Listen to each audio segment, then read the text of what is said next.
Radio 4. It's 8:30. Saturday Night Theatre.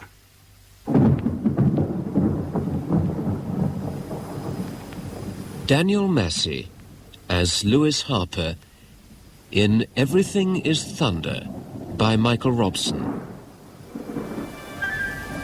With Anthony Newlands, Patricia Gallimore, Gabriel Wolfe, Sheila Grant and Hugh Manning. Everything is Thunder.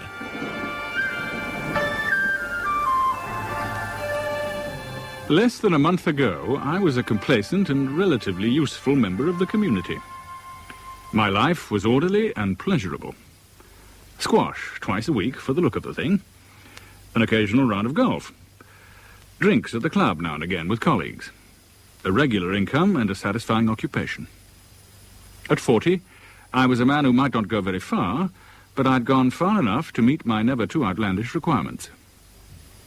Then, one Monday afternoon in April, I was summoned to the managing director's office. Lewis, come you in. And sit me down. Oh, yes, of course, yes. Had coffee, yeah? I have. Cigarette? Not just now, thanks. I see. Well then, you intimated in the pub on Friday that we should have, a basis for discussion. Absolutely. I do wish you'd sit down, Alec. Making me jumpy, all this pacing about. Sorry.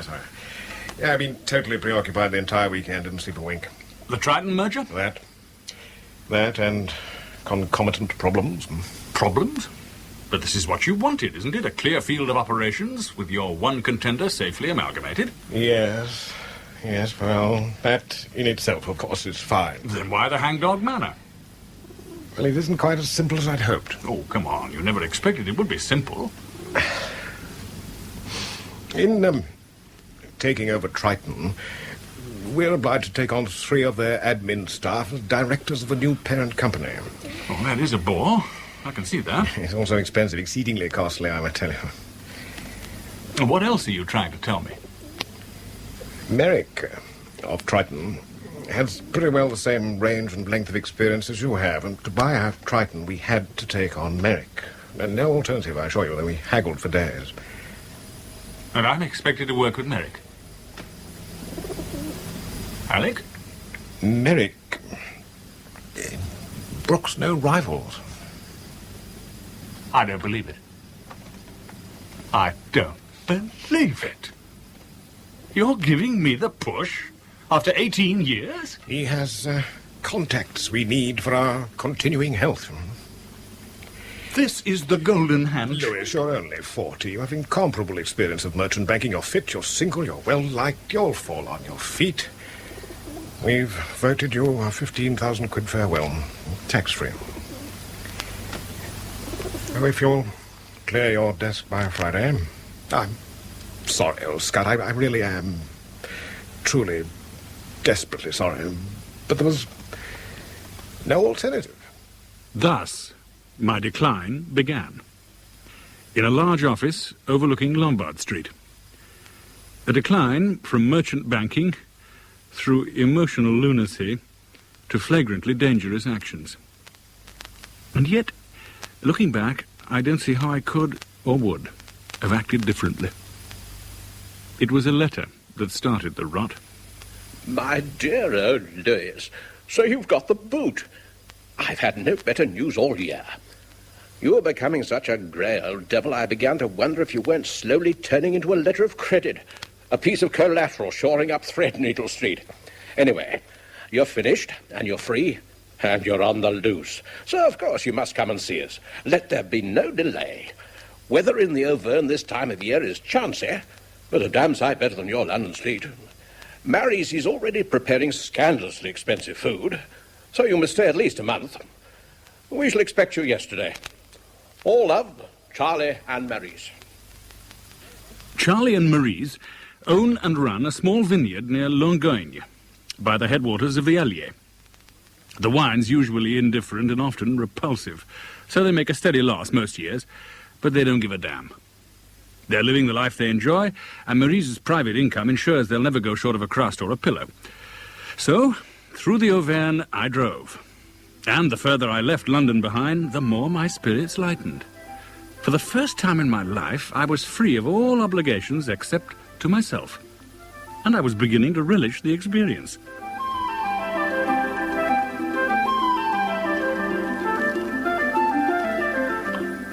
When was he last so damn debonair, Mary? You're certainly bearing up better than we expected, Louis. Maybe it was a necessary evil, this dismissal of yours. Easy on the garlic, old girl. Huh? Louis hasn't got our peasant taste yet. Oh, this preparation is all directed towards a little dinner party in honor of your arrival, Louis. Oh, for goodness sake. We've invited two very charming acquaintances of ours. They have a little place a few kilometers away. They use it as a holiday retreat. Little place. A renovated chateau, no less. Oh, you do exaggerate, Charlie. Max has done it up very tastefully. There's nothing in the least ostentatious about him. This tasteful Max Van Lint, is one of your all-time megaton Swiss financiers. Where you and I think in hundreds, he deals in billions. Oh, he's handsome and amusing and distinguished and excellent company. Oh, you like him and Natasha. I know you will. Natasha, wife of the incomparable Max? Not wife. Oh. Chum, shall we say? Oh, don't be absurd. She's his lover. Now, just look at her face. Will you just look at her face? The Gallic salaciousness of it. Maurice is delighted to know that a 55-year-old like Max can still run a mistress like Natasha, who can't be a day more than 30 years his junior. Well, doesn't matter. He looks after her beautifully. He adores her. Adores?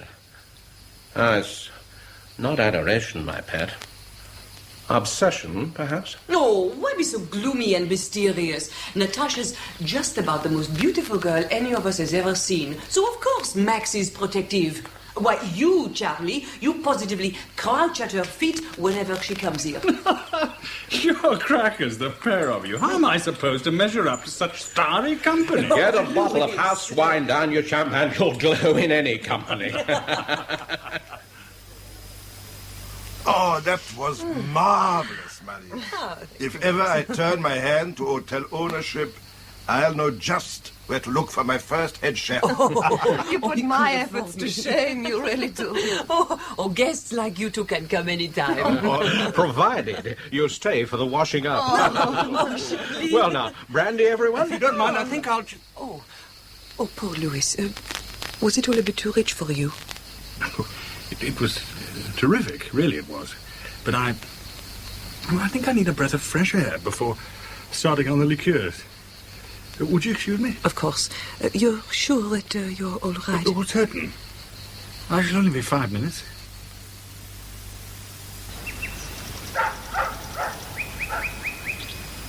Louis, Here. you were expecting me. I hoped you'd come. A long time ago, over 20 years ago, two friends and I went on a walking tour of Scotland. By the time we reached the northwest coastline, the weather had turned against us.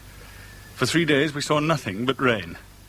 We felt nothing but rain and wind and occasional raw gusts from the sea. We were soaked and dispirited.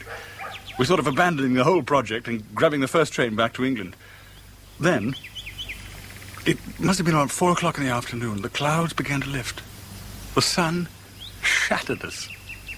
It was an intense white dazzle. We stood on this moorland track, wincing, quite unable to look ahead. After the storm, the smell of the earth was fierce, but aromatic, like the first fragrance of the east. We'd been cold and hungry and drenched, but we forgot all that. I heard Richard draw in his breath and say, "I don't believe it." 50 yards away and looking out to sea was a great stag, motionless. Where he'd come from, heaven knows. How he hadn't seen us. We felt locked in a terrible enchantment. I thought my heart was going to burst. Are you always as intense as this with people you hardly know? What matters is saying it when it matters. What do you know about me, really? I know that I want you more than any other woman I've ever seen. But why? Why me? If you hadn't been aware of his intensity, you'd never have come out here to be with me. It frightens me. Frightens me? I don't want to be responsible for... What?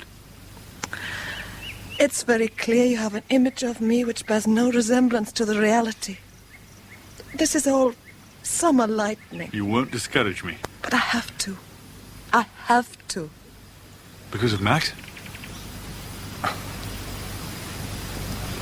I've got to see you again. No. Tomorrow morning. Can you be free around noon? The auberge in the village. Chez Michel, it's called, I think. I'll find it. Is this what you really want? You can't deny what's already happened. Tomorrow, then. At noon.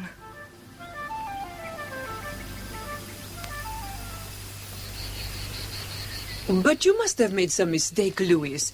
I'm sure Natasha would never have let you down deliberately. There is no mistake, none. Midday, chez Michel, today. Natasha said so herself. I was there from 11:30 to 3 o'clock. No Natasha, no telephone call, no message, nothing. Oh, it's bizarre. And I should have thought uncharacteristic of her. Perfectly obvious that Max was behind it. But she's not his wife. She's not his prisoner. You're very much in love with her, aren't you? Oh, it's preposterous. Last night, Charlie said that Max was obsessed with the girl. I took it with a pinch of salt, then I saw her. And immediately I was obsessed. And I've been stood up and I'm humiliated and hurt and angry. Look, these are all the symptoms of adolescent... But I'm 40 years old and I should know a damn sight better. Why are you feeling so sorry for yourself? You have everything to offer an intelligent woman. 6'2" and 13 stone, with a commercial mind and the appearance of an aging athlete. The only athletic thing I've done in 20 years is lift a pint of beer to my mouth. Oh. All right. You're a has-been, so forget her. I say, steady on, old girl. I will not steady on, Charlie. Now, if he loves that girl, let him fight for her. Now, if he can't be bothered to make the effort, then let him shut up and contemplate his garden.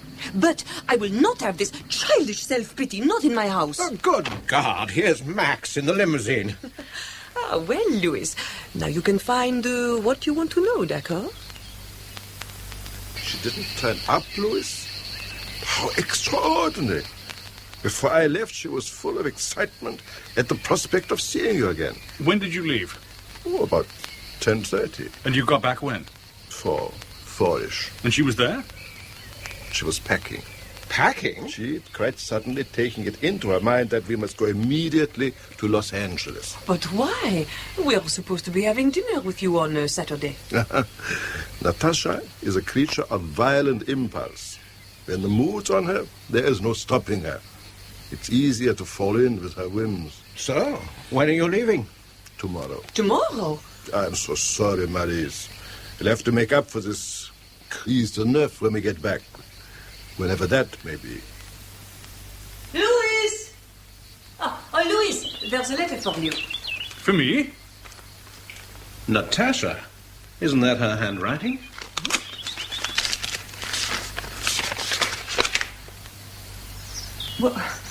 What does she say?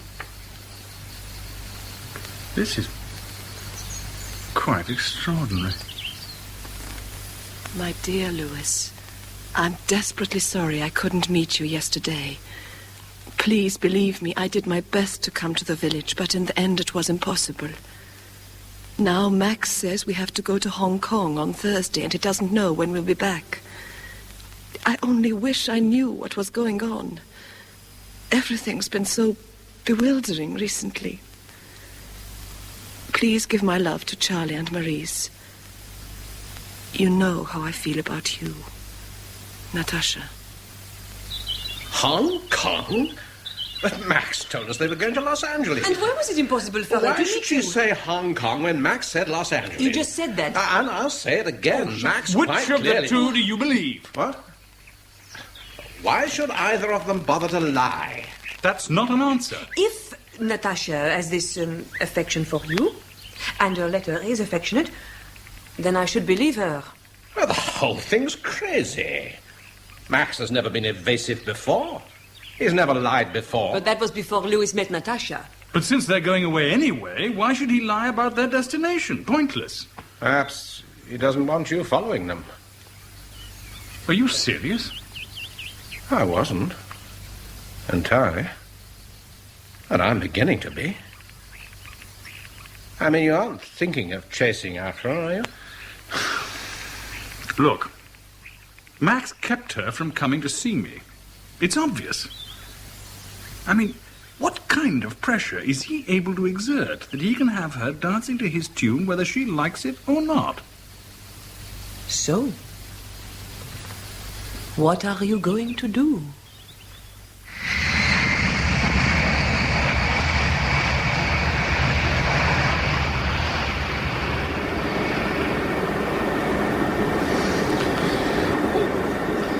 You're lucky. You slept for 2 hours.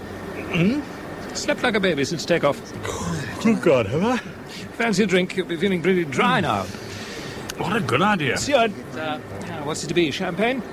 Beer will do admirably. Couple of beers, please, Dick. Coming up, Mr. Waring. You're a regular then on this flight? To Hong Kong? No, not really. But I'm with British Airways, as it were. Ah, but you know Hong Kong. Oh, tolerably well. Your beers, gentlemen. Thank you. Ah, yes. Yes, I reckon almost anyone who spends a month or more in Hong Kong can get to know it tolerably well. Small place, the island. This your first visit? Yes. Where are you staying? I hadn't given it a thought. Well, no problem this time of year. Easy to get in most of the hotels. On business trip? Not really. Just curious, I suppose. Will you be staying long? It depends how long it takes to satisfy my curiosity.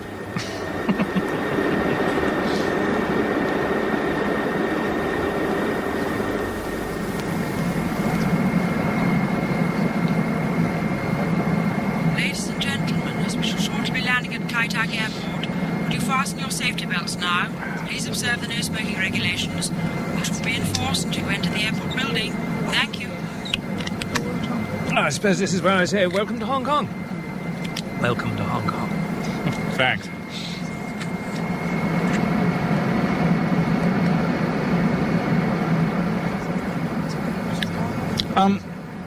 Look, I don't want to trespass on your time, but I wonder if you could advise me. At once, steer clear of gambling, stick to the celibate life, learn to enjoy using chopsticks. What I had in mind was more a matter of information. And since you're with British Airways, you might be able to help. Try me. A couple of friends of mine arrived in Hong Kong yesterday, I think. Is there any way of finding out from your people if they did arrive, and if so, where they might be staying? As to part one, no problem. They keep records of arrival for 3 months. In part two, I can have a word with the immigration people. Place of stay is always to be entered on that little white card you hand in. Will it involve you in a lot of work? Nothing that a couple of whiskies won't put right. What are your friends' names? The man is Max van Lint. INDT. Travelling on a Swiss passport, I imagine. The girl is called Natasha Arabin. I'm not sure what passport she carries. Van Lint. Van Lint, her name seems familiar. Isn't he a big wheel in the Cornelius Consortium? I've no idea. All I do know is that he's a heavy figure on the international banking scene, though he keeps it very quiet, and I believe his headquarters are in Geneva. Must be the same fellow. It makes it easier, too. He's certain to have had VIP treatment from start to finish. They'll know all about him at Kai Tak. In any event, what you'd better do is this. Once you've cleared customs, go to the airport bar, and I'll join you as soon as I've run your influential buddies to earth. Chinese cause we put Hong Kong is an island 10 miles long, but the whole world knows Hong Kong through a girl named Susie Wong. Refugees came in. Waring, I'm here. I'm feeling the humidity already. How'd you get on? Passengers Lint and Arabin arrived yesterday and gave their destination in Hong Kong as the Mandarin Hotel. The Mandarin Hotel. Is it easy to get to? Sure. At the moment we're in Kowloon. Take a taxi. It'll go through the tunnel, Hong Kong side. The Mandarin's well known. You'll have no problems. This is marvellous. Let me buy you a drink. I'd love to join you, but something's cropped up. I'll have to deal with it once. Then let me give you dinner one evening next week. I'd enjoy that. Here's a card. You can always find me or leave a message for me there. Foreign Correspondence Club. That's the place. You look me up when you're ready and we'll put the nosebags on. Sorry to dash like this, Harper, but you know how it is. Bye. Good evening, sir, and welcome to Hong Kong. What a very welcoming place it is. Sir? I'd like a room for a week. I haven't made a reservation. Thank you, sir. For a week. That's right. Oh, and incidentally, could you let me have the room numbers of two friends of mine? They booked in last night. Certainly, sir. Their names would be... Mr. Van Lint and Miss Arabin. I've written them down here. Thank you, sir. I shan't keep you a moment. Thank you.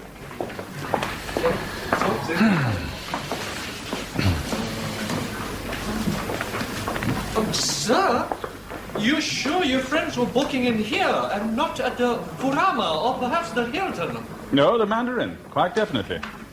I'm sorry, sir, but neither of these people has booked in. Nor did they make a reservation and cancel But that's it. impossible. They gave this hotel as their place of residence on their immigration cards. Then they must have changed their minds very suddenly, sir. By 9 the following morning, I'd made a list of all the principal hotels in Hong Kong and Kowloon. And from then until 11:30, I rang every one of them. No one had heard of Max or Natasha. Now, this was absurd, frustrating, and increasingly mysterious. They were here, quite clearly, on this tiny rock in the South China Sea. But how to find them amongst 5 million people? I had one hope, one contact only, and I had to use him. I had no idea why Waring was being so extraordinarily helpful to me when he was clearly a very busy man indeed. But I was prepared to grasp at any straw, however ambiguous it might eventually prove to be.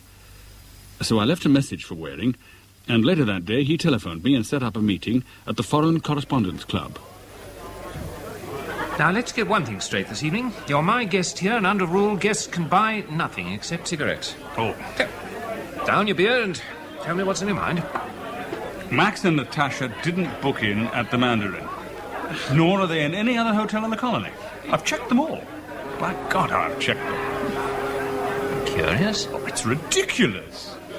Why are you so keen to meet them? Oh, that's a long story. On the face of it, it's a stupid one. How about letting me be the judge of that? All right. Well, I met them both in France at the home of friends of mine. I arranged to see Natasha the following day, but Van Lint turned up and said Natasha had suddenly made up her mind to go to Los Angeles. Right. Odd to begin with. Then I received a very jumpy letter from Natasha saying that Van Lint had to go to Hong Kong. And she was right. Here they are. So why the lies? Perhaps Van Lint scented a financial killing in Hong Kong. Didn't want the world to know his plans. Business camouflage isn't a crime, you know. But what about that entry on the immigration card? Wouldn't you call that deliberate misrepresentation? It isn't something to give the authorities sleepless nights. Well, so long as your friends behave themselves while they're here, why should anyone object to an incognito presence on the island? I don't know, but I can't give up now. I've come halfway across the world to find her. You know, this club's as good a place as any to make a start.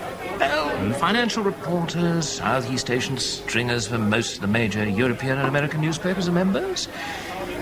Now, put the word around, quietly. See what I can come up with. I feel absolutely helpless and very dependent on you. All I can give you is gratitude. For the time being, that'll do very nicely. When an occasion arises for something more substantial, I'll let you know. There was nothing I could do now but wait, hope, and rubberneck. So I did some rubbernecking. I saw nightfall from Repulse Bay. I used the Star Ferry 4 times a day for the sheer pleasure of sea travel. I took a train from Kowloon into the New Territories and spent 2 hours at Tai Po Market looking at fish's lips and shark's fins and every imaginable entrail from the animal world hung up for sale. I ate dim sum with Chinese workmen in Shek Kong and buttered toast with reminiscent colonials in Middle Bay. I talked to easy girls in Wan Chai and expensive girls at Pearl City. But all the time, I was on the qui-vive for a tall girl with heavy golden hair. And an immaculate Swiss banker. But each night, there was the loneliness. The high chair for one in the captain's bar at the Mandarin. 3 days went by without a word from Waring, but I felt I couldn't pester the man any further. He had problems of his own and a life to lead quite unconnected with mine. Yet Waring proved much more persistent than I'd given him credit for. There you are. Thought I might find you here. Mine's a large John Collins tonight, I think. Right. Waiter. Yes, sir. A large John Collins and a beer, please. One large John Collins and one beer. Coming up. Thank you. Good to see you again. How have things been? Strenuous. Any news of Van Lint? Not a murmur. He's gone to earth very thoroughly somewhere. Press friends no help? Oh, they were interested. Keenly interested. They'd all like to know what he's up to here. And they'd made every sort of inquiry, but still drawn a blank. Your drink, sir. Oh, thank you. Great. Well, cheers anyway. Cheers. Could the pair of them have gone on somewhere else? Manila, perhaps, or Taiwan? Not without clearance through immigration. No. They're somewhere on the colony. Well, then they must be staying with friends. If that really is the case, there's only one course of action open to you. And what's that? If you can't find them, you must let them find you. What? No, it isn't as crazy as it sounds. Look, Europeans here dote on news from home, on television and radio. Anyone fresh to the island is worth a few minutes of airtime if they've anything remotely interesting to talk about. Now, just suppose I were to give you a spot on a TV chat show. Couldn't you take it from there? Would they want to talk to me? I have nothing remotely interesting to say. Come on, there must be something you could dine out on. Well, yeah? About 8 years ago, I once shared a taxi with a snake charmer. What more do you want? Stand by for a call from Sally Richardson of RTV. And as she got out of the taxi, the snake charmer said, "When the chips are down, you can always rely on mice." Oh, well, thank you, Louis Harper, for that delightful little story about a very unusual human being. But tell me, are you still a believer in the continuance of the British monarchy? Well, what would happen to Hong Kong if it stopped? Would you call it a cabinet colony? Right. Touche, Louis. But tell me, are you enjoying your stay in Hong Kong? It's quite an experience, I can assure you. But I'd enjoy it even more if I could catch up with two very good friends of mine. You mean you can't find them in a tiny place like this? So far, I haven't caught up with them, and the truth is I have some important papers for them to sign. Gee, that's a real shame. Do you think they'll be watching the program this evening? I'm relying on it. Max and Natasha, it's good news. And you can get in touch with me through Sally here. Max and Natasha. I sincerely hope you'll reach them, Louis. And meantime, I'd like to thank you, Louis, for coming on the show this evening. Thank you, Sally. Very much indeed.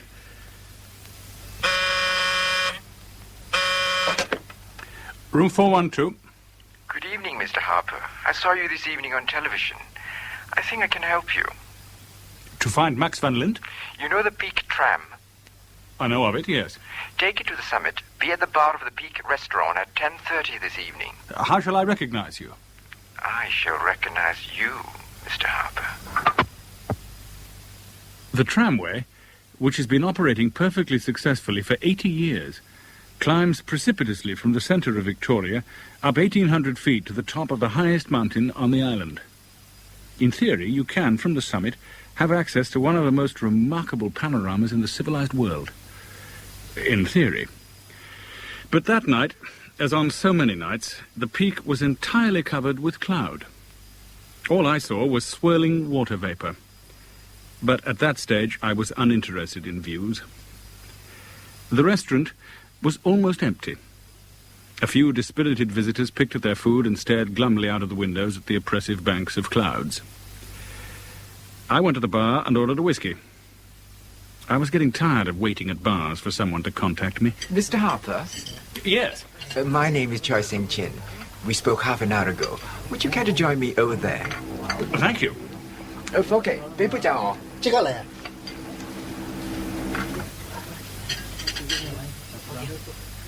Well then, Mr. Cheng, you're an associate of Max van Lint's? I can tell you how to find him. When can I talk to him? Tonight. You've moved very fast. The show didn't end till 7:30. As you've probably realized by now, Mr. Van Lint isn't anxious to have his whereabouts generally known. With you, it's different. I gather you're a friend of his. An acquaintance? More than that, surely. Oh, what does it matter? I want to talk to him. He evidently wants to talk to me. How do we meet? When you finish your drink, take the tram down again as far as the Bowen Road stop. Get off there and wait. Someone will take you to meet your friend. Bowen Road? That's right. Take your time. I'm leaving now, but I paid for your whiskey. Au revoir, Mr. Harper. It's been a pleasure to meet you. Thank you, Mr. Cheng.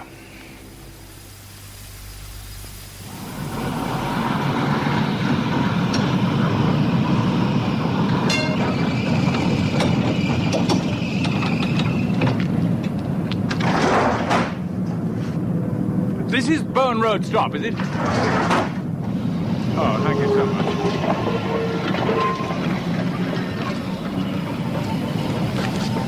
The tram clanked away down the hillside and I was left alone at this tiny halt. I could see almost nothing. The clouds smothered vision. Moist trees dripped.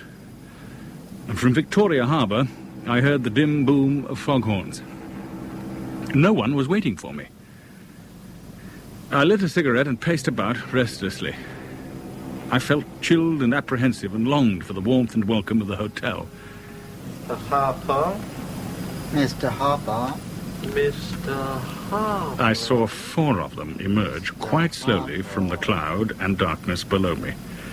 They advanced cautiously, strung out across the steps. I was far bigger than any of them individually, but there were 4 of them. And how many more behind me? Mr. Harper? My name's Baxter. What's yours? Mr. Harper. Never, ever talk to strangers. Hey, 莫塞克！顺着往不来。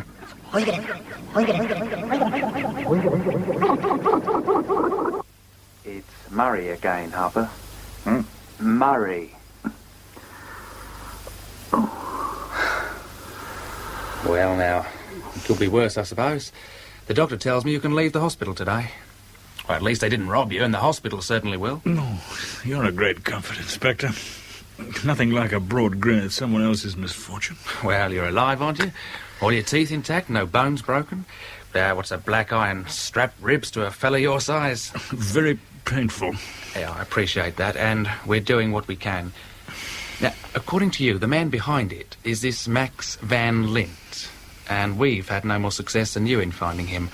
And we have to proceed cautiously, you understand, because we haven't proved he set those thugs on you. But you do accept a likely connection. Naturally. And when we find Lint, as we will, we shall be asking him a whole lot of questions. Now, in the meantime, tell me about this contact man. What do you call himself again?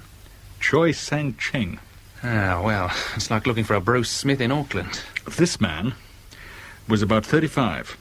Heavily built, well-dressed, horn-rimmed spectacles, thick dark hair, gold ring, gold fillings, gold watch, hideous shoes. Hideous shoes? Like something you'd see the adulterer wearing in a French farce. Party-coloured, patent leather shoes clash with everything else he was wearing. So, that's Mr. Fix-It. Now, what about the bully boys? It was dark and cloudy, and I was too busy trying to kick them into the harbour to see their faces clearly, and they were too busy knocking me down. Did you hurt any of them badly? I may have done. I was angry enough and frightened enough. But it was all over very quickly. I really couldn't tell you what damage I may have done. Now, what's clear is this. They worked you over very carefully. Anything really serious, and someone might have shot them. Anything less, and you mightn't have got the message. The message? Well, if we accept there's a tie between Lint and the shindig at Bowen Road, then he's telling you in the most direct way possible to keep out of his hair. Who is it?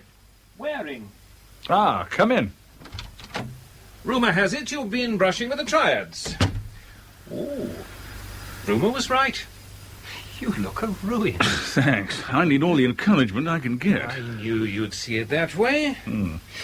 What's all this about triads? The triads, the tongs, if you like, are illegal Chinese secret societies. They're into everything from drug running through prostitution to protection rackets.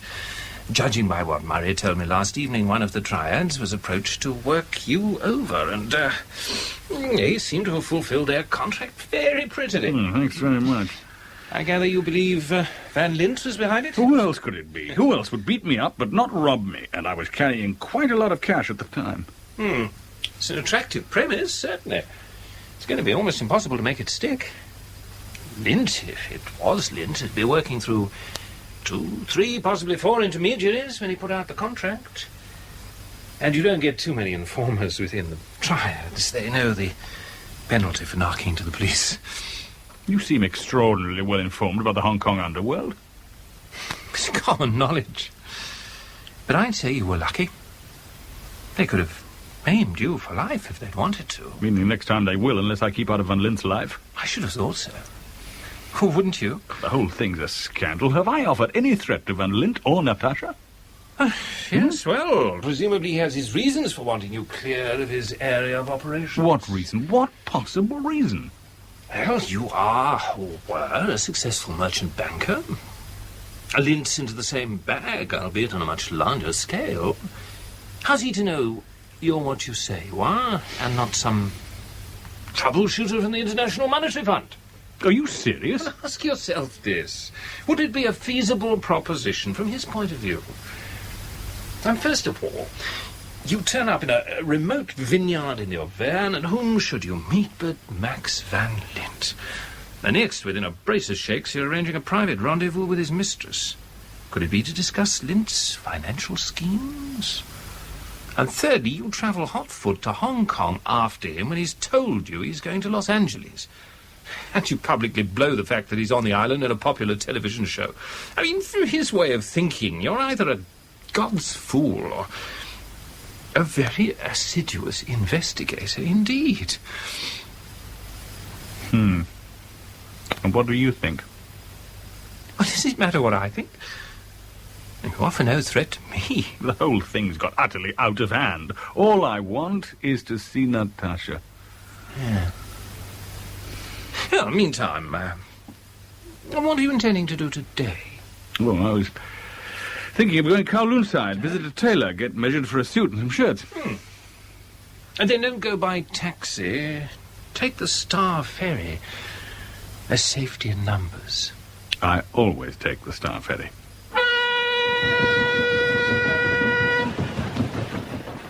So, once again, I was heading for Kowloon. Not so much to kill time as to annihilate it. My face was still swollen and sore. My ribs still hurt me. But that particular day, I was just glad to be out in the harbour, under a mercifully cloudless sky. Then,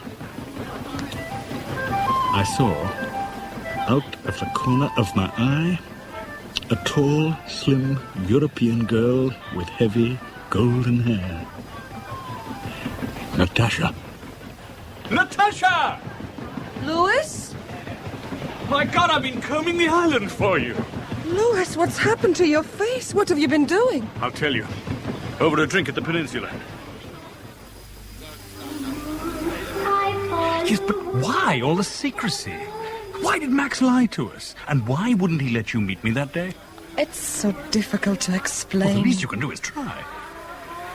Oh, it was quite obvious to Max that night that you and I had... that we suddenly had this tremendous thing going for us. He was jealous. You can understand that, can't you? That still doesn't explain... You don't know anything about Max and me, do you? How could you expect to understand? I could try, if you'd let me. I'm sorry. I didn't mean to snap like that. Why are you so jittery? What? Nervous. Tense. For the past 8 years, my way of life hasn't been conducive to restfulness. Always travel, always variety, always business. Always the sense of things happening behind locked doors in remote and ambiguous places. What hold has Max got over you? Hold? Don't echo me, answer me. Why do you stay with Max if life with him is so unsatisfactory? I don't want to talk about it. What else is there to talk about? That's at the heart of the matter. I first met Max 8 years ago through my father. I believe Max put money into my father's business when no one else wanted to invest. Max was just at the rough end of a divorce at the time, and I suppose he found me agreeably different from his recent wife. And I was flattered. Who wouldn't be at that age? He's handsome, distinguished, charming. And rich? You must try not to be bitter. I didn't know you then. Yes, of course, he was rich. He gets richer all the time. To satisfy society, I was taken into his entourage as social secretary. A useless term for a banal occupation. I could neither type nor take shorthand. All I had was my presence. And you were lovers by then? Not for a long time after his divorce. Max is curiously fastidious about certain things. But eventually, yes. Why hasn't he married you? Natasha? It's all very complicated. I'm prepared to listen all day, if necessary. You'll have lunch with me, of course. Of course. But I'll have to make a telephone call first. To Max? A call to Max? No, to a friend. A girlfriend of ours in Kowloon. She was half expecting me for lunch, but I'd much rather stay with you. Shan't be a moment. And she didn't come back. She didn't come back. Once again, I was stuck at a bar, ordering drinks I didn't want, looking at my watch and waiting for Natasha. I waited for half an hour, then left a note with the bartender with my telephone number at the hotel in case Natasha eventually did go back there. What the hell is going on? She had every intention of having lunch with me before she made that telephone call. Presumably to Van Lint, and not to the girlfriend in Kowloon. Who else could have changed her mind so suddenly? It has to be Van Lint. And I still don't know where they're staying. Van Lint's manipulating, and of course, I get the feeling the whole time that she wants to break away from him, but can't. Or daren't? Well, the one presupposes the other, doesn't it? I think I shall have to contact the police. Would that be wise? Well, in the first place, you've got nothing to go to them with but doubts. In the second place, if Natasha is under some kind of duress, surely a lot of coppers scampering round is going to make matters far worse for her. I don't know. The whole thing's such a mess. Where are we going, by the way? To my apartment in MacDonald Road. You have an apartment here? Oh, company-owned, of course. I asked a friend of mine to meet us there. Take her mind off things for a while. I think you'll like her. Good. That'll be the young charmer now. All right. I'm on my way, you impatient beast. Hello, darling. Hello, David. How have you been? Devastated till you arrived. Oh. Come and meet Harper, the unfortunate traveller. I've been telling you about Helen Lee. Louis Harper. Louis? How do you do, Helen? How do you do? Now, you must be extremely agreeable to her, Harper, because not only is she quite the most gorgeous girl the Chinese ever produced, but her old man's quite the richest chap in the colony, said. Oh, he always says that about me. Don't listen to a word of it. I said because it's true, and in a moment she'll blush. You're quite hopeless, David. And if you go on like this, I shall have to leave. You can't possibly leave, because that's what I have to do. Now. What? But I've only just arrived. Sorry, darlings, but there's a VIP due at Kai Tak in half an hour. If I'm not there to meet him, my head's on the platter. I'm sure you'll get along beautifully without me. Helen, you know what to do about the keys and things. Bye now. Well, is he generally like this? Sometimes. But I'm sure you know him much better than I do. I've known him for rather less than a week. But he spoke of you so warmly, I assumed you were a very old friend. Oh, listen, do let's sit down, Helen, would you care to tell me precisely what David Waring does? He's with British Airways. So he told me, but in what capacity? I've no idea. Something fairly grand, I should imagine. He lives rather well, really. Indeed he does. And he seems to be on intimate terms with every influential person in Hong Kong. Oh, he is. But it's a small place, you know. People keep telling me that. Would you like a drink? Not for me, thank you. But you go ahead, please. You never drink? Well, I'd like to, but it makes me ill. Actually ill. So I don't. Well, then let me give you dinner somewhere. Are you hungry? Not really. Neither am I. Why don't we just talk? What a very refreshing girl you are. Thank you. Well, what should we talk about? Why, you could tell me what you're doing here for a start? I see. Well, it's not going to mean anything to you. But I'm looking for two people. A girl called Natasha Arabin and a Swiss financier by the name of Max van Lint. Van Lint? Max van Lint? But I know that name, I'm sure of it. My father's mentioned him. Louis, if it's all right with you, I'll ask around a little. My father's fairly communicative with me when it's a matter of business.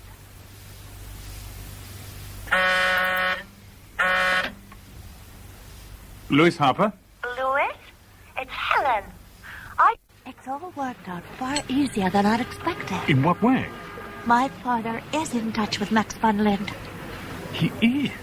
Let me explain. My father is concerned with almost every possible aspect of Hong Kong commercial life. Cinemas, restaurants, nightclubs, textiles, building, property, and banking. Evidently, Van Lint was in touch with my father almost as soon as he and Natasha arrived. They've spoken 2 or 3 times by telephone since then, and my father is due to meet him tomorrow for a full financial discussion of some new deal they're planning. But this is fantastic. Where are they meeting? Where Van Lint is staying. The Marco Polo suite at the Peninsula. The Peninsula?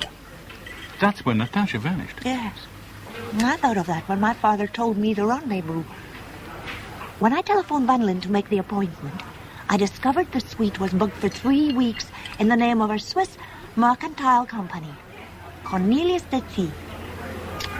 So that's how he got round personal registration. It would seem so. Louis, my father asked me to set up the meeting for 1 o'clock. That's when he and his solicitors will arrive. But I told Van Lint it was for 12:30. That gives you exactly half an hour to do what you have to do and get out.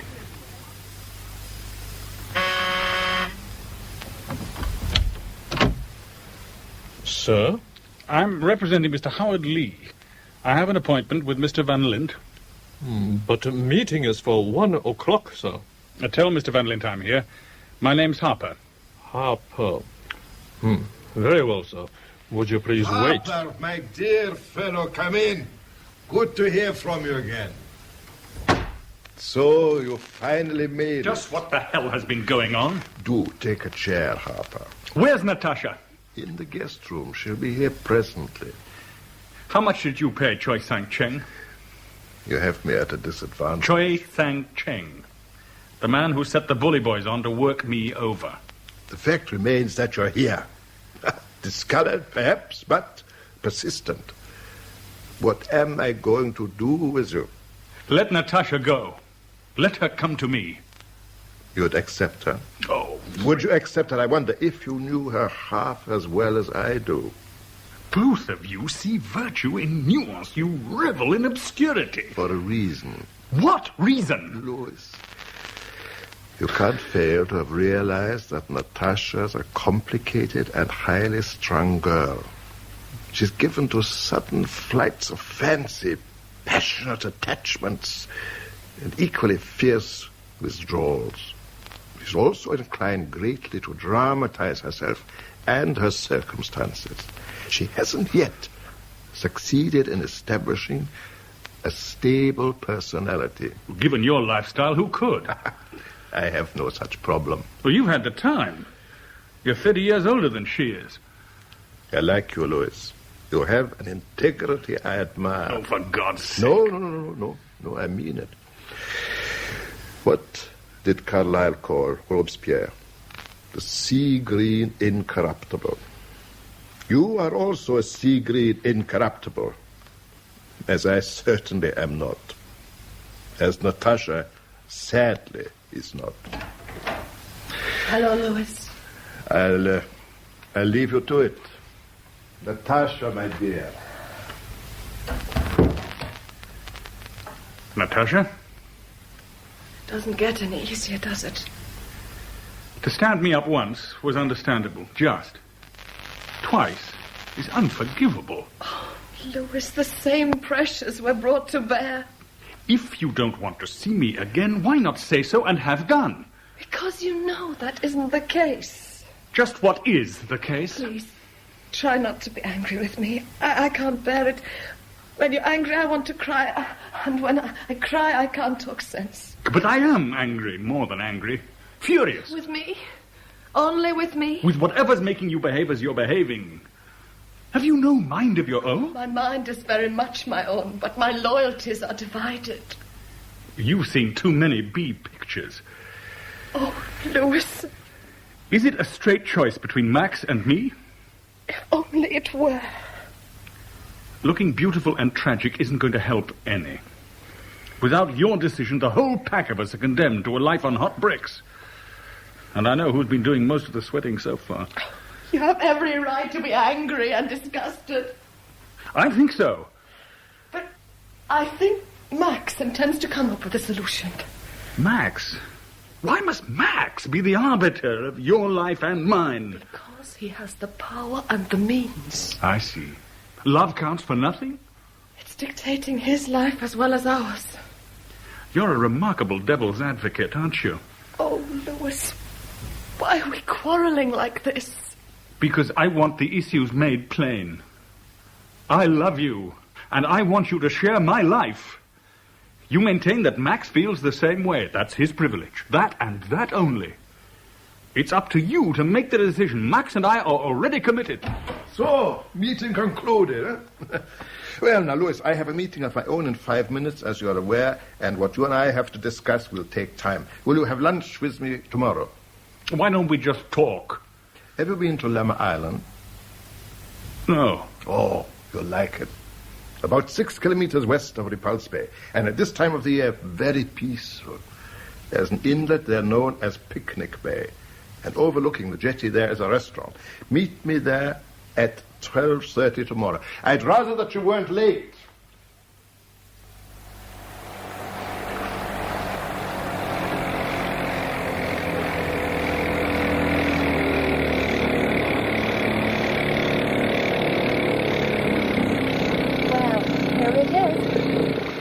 Here's the jetty.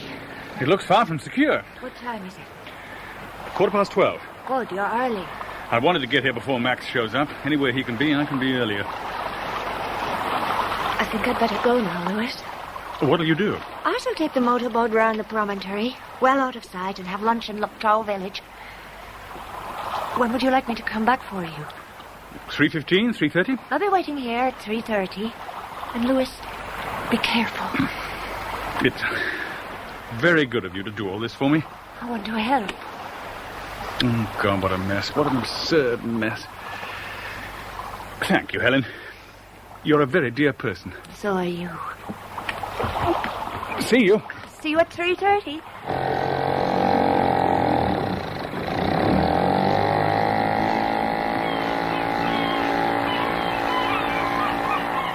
The sun was intensely hot that day, and there wasn't a breath of wind.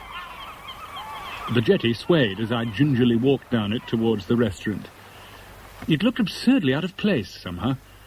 A stucco temple with a small forecourt in which a few bald and dispirited dogs lay about, panting.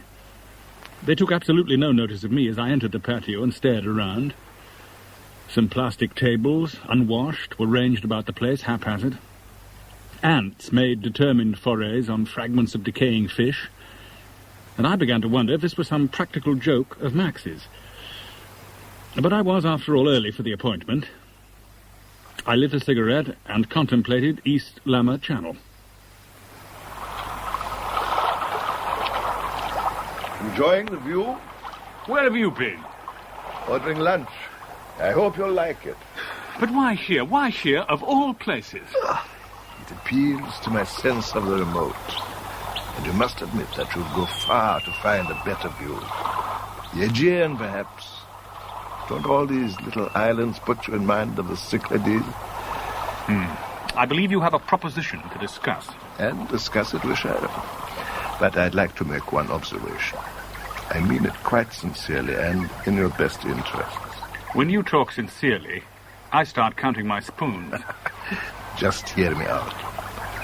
Helen Lee. What about her? She's been your confidant and your assistant. Without her, you would never have found me. So? Elder daughters of wealthy, traditional, and orthodox Chinese families aren't often to be found expending so much attention on foreigners. I think little Helen is falling in love with you. Oh, don't be absurd. Her father, who dotes on her, intimated as much to me yesterday. Louis, you'll be making 4 people very happy if you forgot about Natasha and let yourself become involved with Helen. But also save yourself a lot of anxiety and danger. No, wait. Let me ask you this. Do you love Natasha? Oh, for God's sake. But do you love her enough to undertake a difficult and dangerous project to win her? You're mad. I want something done. I need it done quickly. If you can pull it off, I shall disappear from Natasha's life, and you can take it from there. What is it you want done? I want a man taken off Lantau Island. What's the problem? Plenty of ferries, aren't there? The man I'm talking about can't use public transport simply because it is public. Police on the lookout for him? No, not the police. Other interested parties. He's crossed one of the triads. Something like that, yes. What exactly has he done? That needn't concern you. All you have to do is to get him off the island safely and unnoticed, and find him somewhere discreet to stay in Hong Kong till I send for him. You want Natasha, don't you? You're suggesting an exchange. I never waste time on hypothetical propositions. Bring me that man, and Natasha's free to go with you. If she wants to. You have your arrogance, don't you? And you have your price. I want no part of any of this. That's your privilege. Now, let's have lunch, shall we? Do you want to tell me about it? Oh, Helen, the whole thing's impossible. It's crazy. Are you free tomorrow, by any chance? I could be. Why? I thought it might be amusing to visit Lantau. I haven't been there yet. Would it appeal to you? It would be very nice. You sure you want me to come along? Yes. All right. The ferry leaves from the outlying district pier. We'll meet there at 9:15.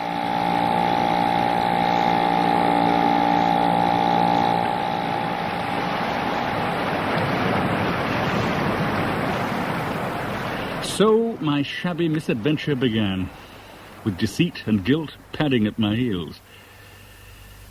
Lantau is the largest island in the colony, about twice the size of Hong Kong, but it's sparsely inhabited. The ferry put in at Silvermine Bay, and we hired a car and drove southwest along the only metalled road. We hit the coast again at Changsha, then drove up into the mountains to Po Lin Monastery. Helen was in high spirits. I tried to echo her mood, but the thought of what lay ahead was too bizarre and depressing. There. What do you think of the monastery? Is it always covered in cloud this time of year? Often, but not always. Are you ready to eat? They do a marvelous vegetarian meal here. Louis? I'm sorry. I was... You were thinking about your meeting with Max von Lind. Oh, Louis, what kind of trouble are you getting yourself into? I can't get you involved in this. Well, can't you at least tell me what's upsetting you? I want to know. It's weird and unlikely, but the situation is this.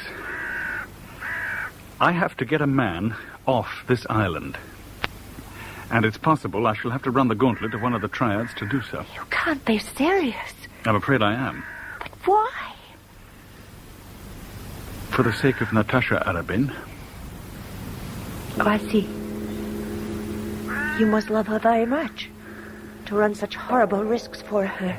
I hope Natasha values you for what you're attempting on her account. I wish it were all some other way. But it isn't. Now, let me help you. You can't. I want to.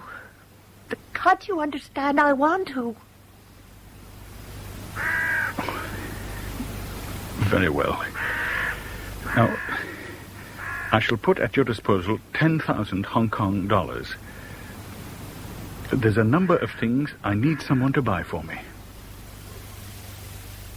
A drink, Louis, before we talk business. No. You're sure? Yes, I'm sure. Clearly, you're not enjoying the cloak and dagger life. You make me sick. Oh, I'm sorry. But no one is forcing you into this situation. You are. You force everyone into intolerable situations all the time. Was it my fault that you met Natasha? Was it my fault you let yourself become utterly infatuated with her? I think that I am behaving extremely generously. Only because you evidently need this man, this fat chow, more than you need Natasha. Weren't you the one a few days ago who wanted to forego the social conventions and talk facts? So, shall we talk facts? How do you propose to get our fat chow off the island? I've spent 4 days on Lantau thinking of nothing else. I think he can be taken off safely, provided you find someone to give him the word well in advance. I've no doubt that can be seen to. It has to be. Otherwise, it's all off. All right, then. Just as you wish. I want other things as well. I want a small, powered craft to be anchored in shallow water, 1 mile west of Changsha for 3 days and nights. The day I intend to lift the man off, and it has to be a day when cloud is at least partially obscuring the road and the beach, I'll leave a marker on the sand at Changsha, a stick with a fragment of green linen tied to it. Our fat chow and I will reach the craft and sail directly to St. George's Bay on Lama Island. You'll have another boat waiting there, and you will be there in person. You get your man, and I get Natasha. May I offer my congratulations? You can tell me why you need our fat chow so urgently, and why he can't leave the island under his own steam. Our fat chow has certain skills that I require. Business rivals will also like to acquire those skills. He is being watched by other men than mine. What no one will expect will be intervention from a respectable Englishman like yourself. You'll have the brief advantage of surprise. I urge you to make the most of it. And your business rivals presumably won't hesitate to kill both our fat and myself if we look like getting clean away. I never promised you an Easter parade, did I? Now I imagine that you want to talk to Natasha. You'll be in danger all the way. I hope you think I'm worth it. What kind of relationship is it when Max can barter you like a sack of pigs? You don't like me very much, do you? You're in love with me, I think, but that's something very different. Like you or not, I'm stuck with you. I need you. I can't foresee a life without you. Max sees you as his greatest rival because you're a wholly honest man. He wants your head on a platter. Stop making a performance of it, will you? This is a business deal. Why foul it up with histrionics? What are you talking about? Max has suggested that you're a schizophrenic. He wants me to believe you're off your rocker. You've never come up against a man like Max before. Don't you see? He'll say anything to confuse you. Why are we always at odds? Forget it. I shall be at Kai Tak Airport every day from the moment you set foot on Lantau. Once you have achieved what you have to, make straight for the airport. I shall be waiting for you. I'll never forgive a third desertion. I returned to Lantau and pitched the tent in deep cover a mile up country of Changsha Beach. For 2 days, the sun shone endlessly, and I sweated and swore. The third day dawned more promisingly. Dark clouds already covered Lantau Peak, a mile from where I lay in hiding, and the clouds were descending fast. I broke cover and drove off in an old van Helen had obtained for me. When I reached Changsha, the visibility was fairly poor, and I was certain no one was observing me. I placed the marker in the sand and drove off fast. I left the van, well camouflaged, not half a mile away, then took to the hills once more. The clouds were very low now, and moisture coated my hair and eyebrows. Then the storm began quite suddenly, and everything was thunder. It was obviously building towards the mother and father of all cloudbursts, and if I didn't move now, I should have no visibility at all.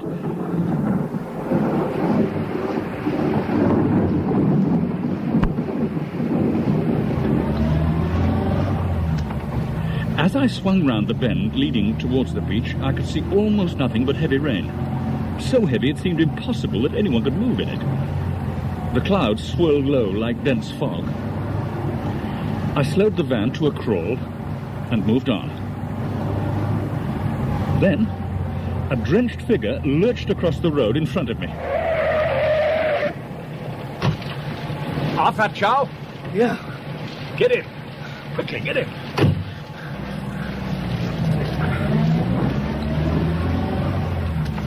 Were you followed? Was I followed? Were you? Yeah, I was followed. What do you expect, huh? On foot? I guess. Stop being vague. What's that, man? Were you followed on foot? And if so, by how many? 5, 6, I don't know. All right, on foot. But they also have vehicles. They what? Transport, cars, lorries, vans. They got what they need. Then I'm going to reverse and turn round, and we're getting out of this van. You're mad. Get out! Get out! Where are you going, huh? I'll be with you. I took the van into second gear, pointed it off the road and towards the beach, and got out fast. It was unbelievably painful, but the van behaved beautifully. Ran through the rain and thunder into a low outcrop of rocks. Then we headed north. Where were you making for? Up country, away from the road. Keep moving, will you? You're crazy. You're absolutely crazy. Why you burned that van? How will they know we weren't in it? How will they know? It'll be a couple of hours at least before they know for certain. Them and the police. Police? Why you say police? They're going to investigate a burning vehicle, aren't they? They'll throw a screen between that wreck and the outside world, won't they? So it'll take the people who are after you longer to get at the truth. And by then, we shall be lying low. I wish I knew what the hell was going on. So do I, Squire. So do I.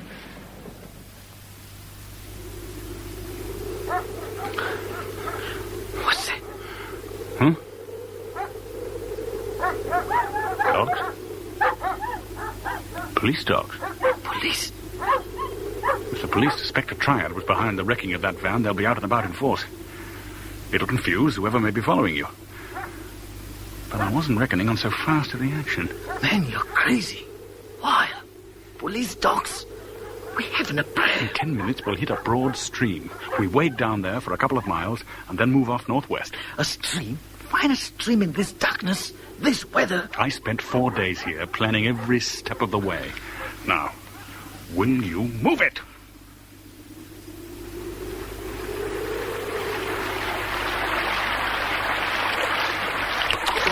quit now. They won't start again till dawn. The police and your friends will be watching the harbors now. And tomorrow the helicopters will be out. This is all crazy, man. Everything's crazy to you, isn't it? Every little thing. You want to make this on your own?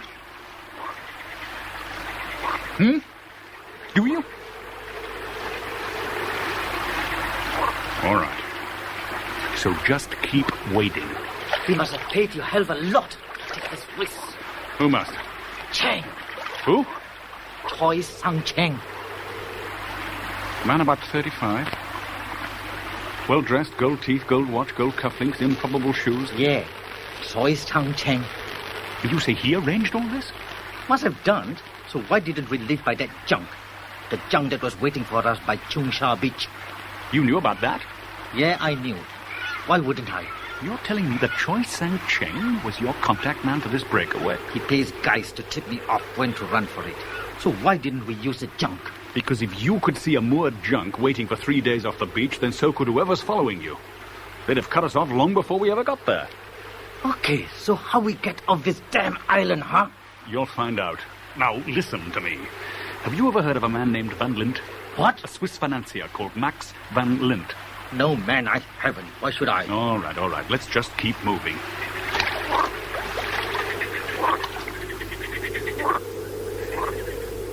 For 52 hours, we played hide-and-seek with police patrols and triad pursuers among the mountains and valleys of Lantau.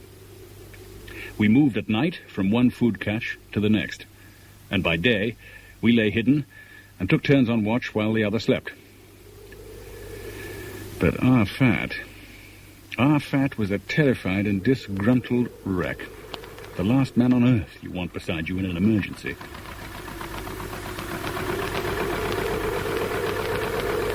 That village ahead. That is where our boat is waiting. In 10 minutes or so, when it's fully dark, we'll move in and investigate. Another boat?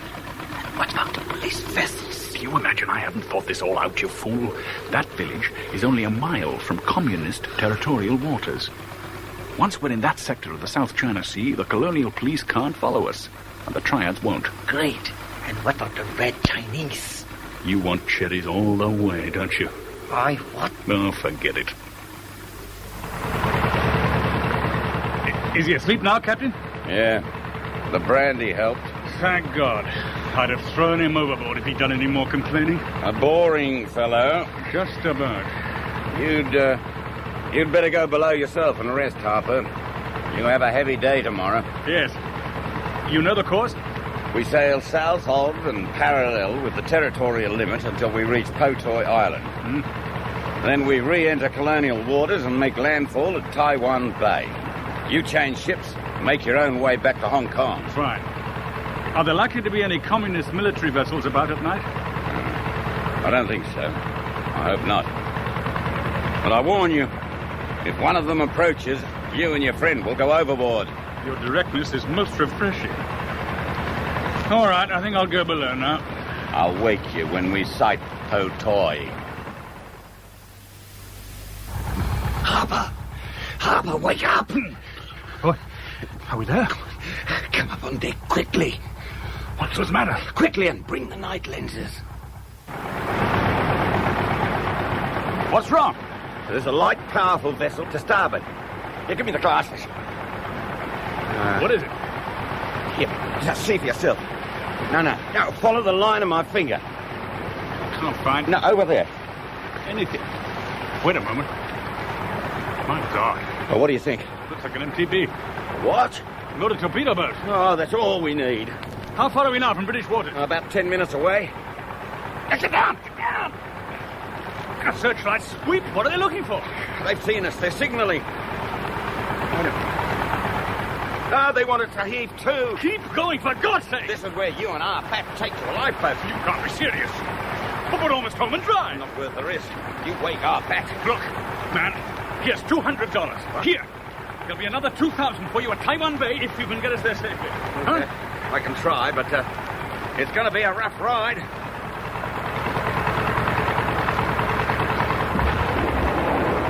The maniac's shelling us. Oh, how observant you are, Harper. 3 or 4 more and he'll have our range. 3 or 4 more, he'll be shelling colonial waters. How will he care, do you think?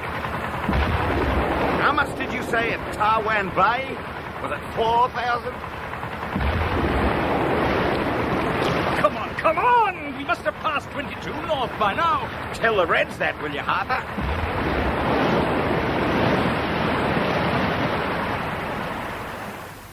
How nice to see you again, Louis. Your initiative appears boundless. But why didn't you use the junk you requested me to provide instead of running the gauntlet of communist patrols? Wouldn't it have been less taxing on the nerves? I don't trust you about anything. What guarantee did I have that a couple of your boys aboard that waiting junk weren't paid to remove me once our fat was clear? Oh, you seem to be picking up a few of the ground rules. You're contemptible. I'm sorry that you should feel that way. Because on the strength of these past few days, I'm beginning to realize that you have certain shining qualities. Were our situation other than what it is, I could offer you interesting and lucrative employment within my organization.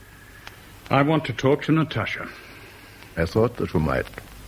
But let me give you a final word of advice. Life with Natasha will destroy you. No, hear me out. You are basically a responsible man with charmingly archaic notions of honor and virtue. But from your world, Natasha voluntarily cut herself off several years ago. And for her, there is no going back.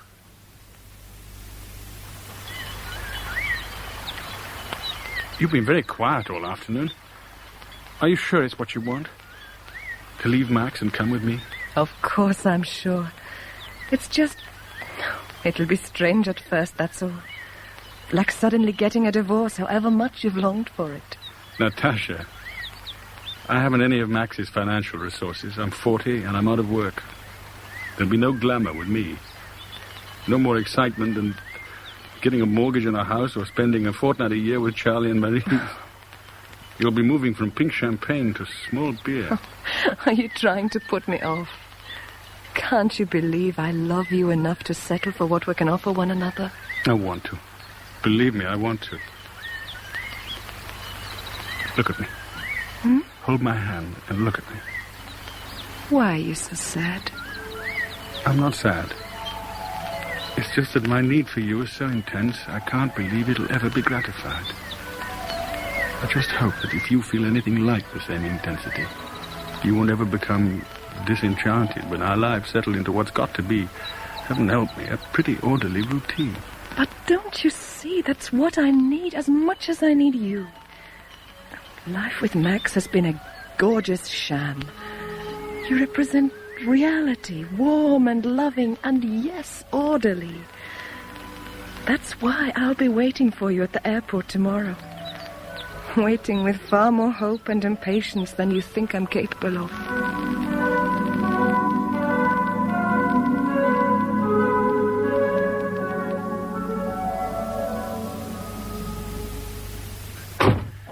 I'm glad you made it, Way. As you rightly judged, I'm curious. Where are we going? The airport. Meeting who? Natasha Arabin, briefly. Then she and I are off. Oh. Where? London first. Then a transfer to Paris. And you aren't coming back to Hong Kong? Why should I? I came here to find Natasha. I found her, and we're leaving together. How the hell did you manage that? Van Lint and I did some horse trading. In what respect? Oh, he needed an introduction to somebody. I arranged it 10 minutes ago. As a result, he's taken the pressure off Natasha, whatever the pressure was.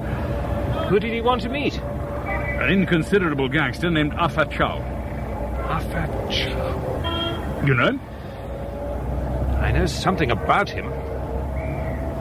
Louis, what exactly have you got yourself into? I fulfilled a business deal, that's all. Deal?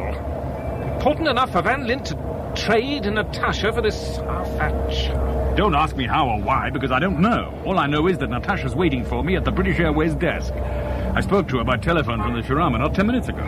If I know one thing about this, I know it smells like trouble. Why? Why trouble? Certain of my colleagues, not associated with British Airways, will be very interested to know that Arthur Chow's on the loose. Why? There's a firm belief he's tied in with certain currency swindles. Look, where did he and Van Lint meet? At the Furama. Where did they go? Possibly back to Max's suite at the Peninsula. If I can trace an unbreakable connection between those two, I shall be a happier man. You've been very helpful. How gratifying. So, in turn, you might tell me what you actually do. I have certain responsibilities to the British Treasury, but I'll thank you to keep that information absolutely private. It had to be something like that. Yes, of course, I'll keep it to myself. All I want now is out of this place with Natasha beside me.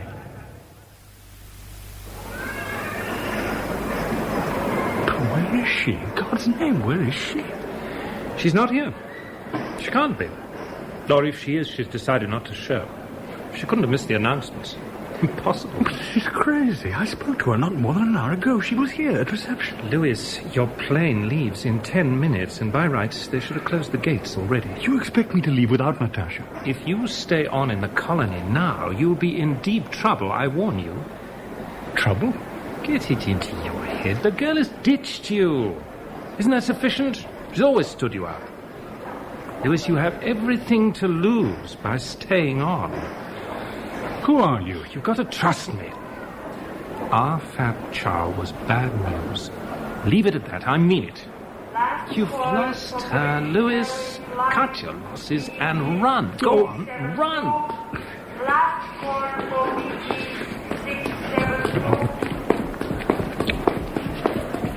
Louis?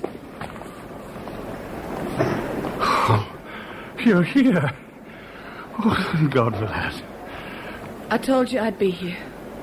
I didn't want to speak to that man. You didn't want...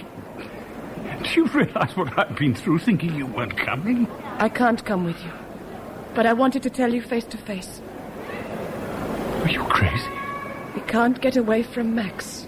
Wherever we go, he'll always be with us. I made a deal with him. He kept his side, so why are you lousing it up?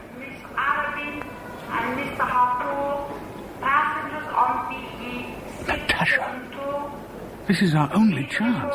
I can't live with those kind of shadows stalking us. You never intended to come with me. All right, I didn't. Ever. I used you because Max wanted me to. I don't believe you. We can't all be like you. I want you as you are. You never knew me.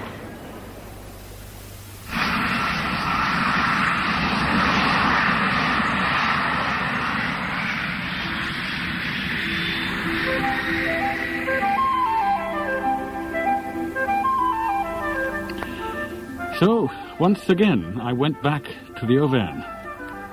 Back to Charlie and Marie's to lick my wounds. But this time, the wounds were deeper. It's an extraordinary story, Louis.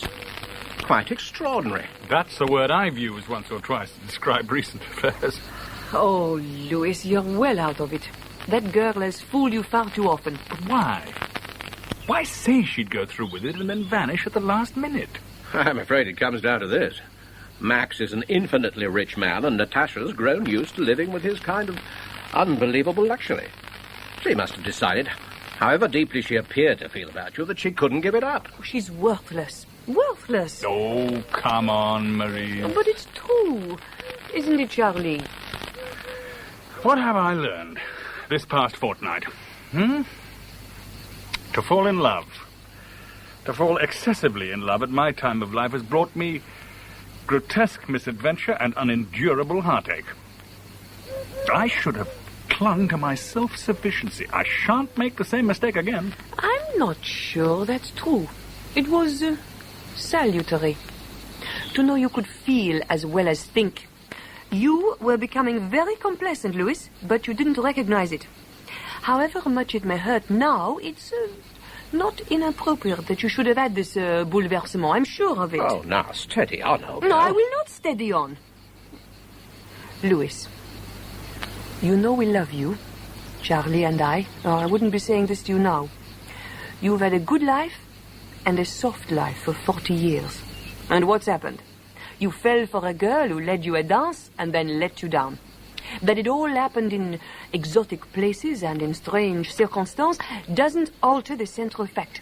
And it happens to almost everyone at some time in their lives. So, you should be thankful it happened now, and not when you're 50 or 60 and far less flexible. Well, Louis? I'm about to count my blessings.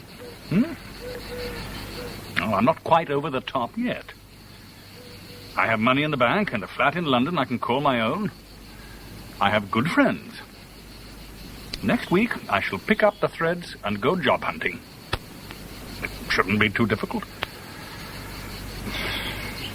Just once in my life, I've lived dangerously. Just once, I wagered far too high, and I lost. And that makes me a better man, a more fulfilled man, a more complete man. Perhaps you're right. But it hurts. Oh, Charlie. Maurice. Oh, God, how it hurts.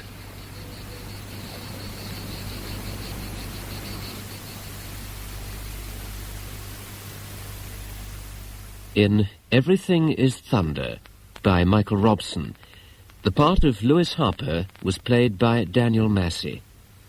Max Van Lint by Anthony Newlands, Natasha Arabin by Patricia Gallimore, David Waring, Gabriel Wolfe, Helen Lee, Sheila Grant, Charlie Everest, Hugh Manning, and Maurice Everest, Nicolette Mackenzie.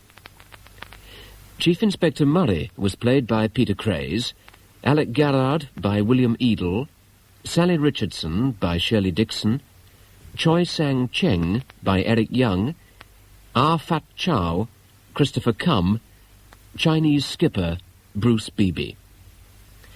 Other parts were played by John Woo and Rex Way. The play was produced and directed by David Spencer.